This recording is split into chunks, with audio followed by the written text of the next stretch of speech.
కృష్ణ జై. బిడ్డలకు అన్నం పెట్టేవాళ్ళు, బిడ్డలకి పలహారం పెట్టేవాళ్ళు వేరే ఉంటారు. వాళ్ళు అవన్నీ పెడుతూ ఉంటారు, వీళ్ళు వేరే వ్యాపకాల్లో మునిగి తేలుతూ ఉంటారు. ఇంకా అవసరమైతే పిల్లల్ని తీసుకెళ్ళి నాయనమ్మ తాతలకి, అమ్మమ్మ తాతలకి ఇచ్చి తాము ఉద్యోగాలు చేసుకునే వాళ్ళు కూడా ఉండవచ్చేమో. కాబట్టి లోకం అలా ప్రవర్తించడం ప్రారంభమవుతుంది. బిడ్డల్ని తల్లిదండ్రులు పోషించరమ్మా, బిడ్డలు బరువు అవుతారు తల్లిదండ్రులకు. వేళ పట్టున కురవవలసినటువంటి వర్షాలు కురవవు. ధర్మం అనేటటువంటి మాటకి, న్యాయం అనేటటువంటి మాటకి లోకంలో స్థానం ఉండదు. బలవంతుడై ఉన్నాడా, ఐశ్వర్యవంతుడై ఉన్నాడా, అదొక్కటే గౌరవింపబడడానికి కారణం తప్ప ఇక్కడ ఈ స్థానంలో ఈయన గౌరవింపబడాలి అని ఉండదు. బలవంతుడు, ఐశ్వర్యవంతుడు, అధికారం ఉన్నవాడు వాడు ఎక్కడికి వెళ్ళినా గౌరవింపబడతాడు. అది లేనివాడు గౌరవింపబడవలసిన వాడైనప్పటికీ ఈసడింపబడతాడు. కాబట్టి అమ్మ, కలియుగం ప్రవేశిస్తే ఇటువంటి లక్షణాలన్నీ ఏర్పడతాయని బెంగ పెట్టుకున్నావా అమ్మ? అంత చిక్కిపోయావేం తల్లి భూమాత? గోరూపంలో ఉన్నావు అమ్మ, కన్నుల వెంట బాష్పధారలు పడుతున్నాయమ్మా అంటే ఆవిడంది, నా గురించి కాదయా నేను ఏడుస్తున్నది. ఈ లోకంబున పూర్వము 4 పాదముల నీవు నడతవు, నీడా శ్రీలలనేశుడు లేమిని కాలముచే నీకు ఒంటి కాలయ్యకదే. కృష్ణ భగవానుడు మొన్నటి వరకు సశరీరుడై ఉన్నాడు, ఈ భూమండలం మీద తిరిగాడు. ఆయన తిరుగుతూ ఉంటే, ఆయన నడిచి వెడుతూ ఉంటే ఆయన పాదములు నాకు తగిలితే నాలోంచి పులకాంకురములు వచ్చాయి. భూమాత చెప్తున్న మాట. భూదేవి ఆయన భార్య కదూ, ఆయన యొక్క స్పర్శకి నా నుండి పులకాంకురములు వచ్చాయి.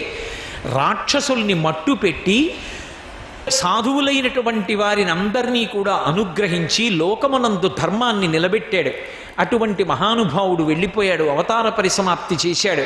నీడా శ్రీలలనేశడు లేమిని కాలముచే నీకు ఒంటి కాలయ్యకదే. ఓ ధర్మము వృషభ రూపంలో ఉండి నా ముందు నిలబడి మాట్లాడుతున్నదానా, నువ్వు ఒక్క కాలుతో కనపడుతున్నావని ఏడుస్తున్నాను. నీకు 4 పాదములు ఉండాలి. అవి సత్యము, శౌచము, తపస్సు, దయ. 4 పాదాలు ఉండాలి. లేవు నీకు ఇవ్వాల. ఒక్క పాదంతోనే కుంటుతున్నావు. ఒక్క పాదంతో వృషభం నిలబడితే అసలు ఎంత భయంకరంగా ఉంటుంది. అటువంటి స్థితిలో ఉన్నావు. నీవు ఇలా నిలబడితే దాని అర్థం ఏమిటో తెలుసా?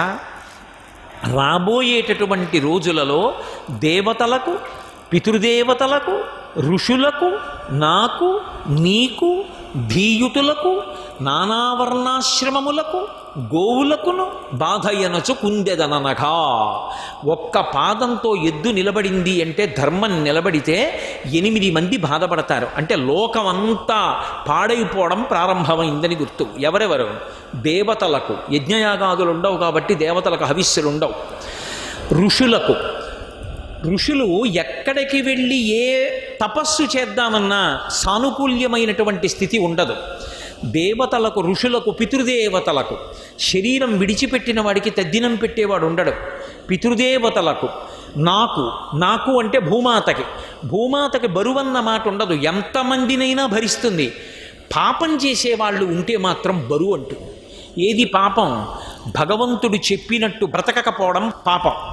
అటువంటి పాపాత్ముల సంఖ్య ఎక్కువైతే భూమికి భారం. కాబట్టి నాకు, నీకు అంటే ధర్మానికి ఇబ్బంది వస్తోంది. ఏది ధర్మం? వేదం ఏది చెప్పిందో అదే ధర్మం. వేదప్రోక్తమైనది ధర్మము తప్ప ఏ ఇతరమైనది ధర్మము కాలేదు. వేదప్రోక్తమే ధర్మము.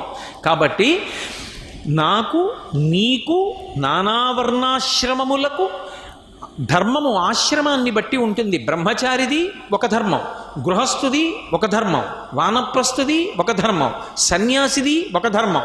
ఒక ధర్మాన్ని ఇంకొకరు పాటించకూడదు. ఏ ఆశ్రమం వారు ఆ ధర్మాన్నే పాటించాలి. ఏ వర్ణం వారికి ఆ ధర్మం ఉంటుంది. బ్రాహ్మణుడు ఉంటాడు, సంధ్యావందనం చెయ్యాలి. యజ్ఞోపవీతం లేని వాళ్ళు ఉంటారు, సంధ్యావందనం చెయ్యక్కర్లేదు. సూర్యభగవానుడికి ఒక్క నమస్కారం చేస్తే చాలు, వాళ్ళు సంధ్యావందనం చేసి 1,000 పర్యాయాలు గాయత్రి చేసినట్టే. ఎవరు ఏ ధర్మాన్ని పాటించాలో ఆ ధర్మాన్ని పాటిస్తే ఇద్దరూ అదే స్థానంలో నిలబడతారు. ఈయన గాయత్రి చేశాడని ముందుకెళ్ళాడు, ఆయన సూర్య నమస్కారం ఒకటే చేశాడని వెనక్కి ఉండడు. ఎవరి వర్ణానికి తగిన ధర్మం వారు పాటించాలి. కాబట్టి నానావర్ణాశ్రమములకును గోవులకును.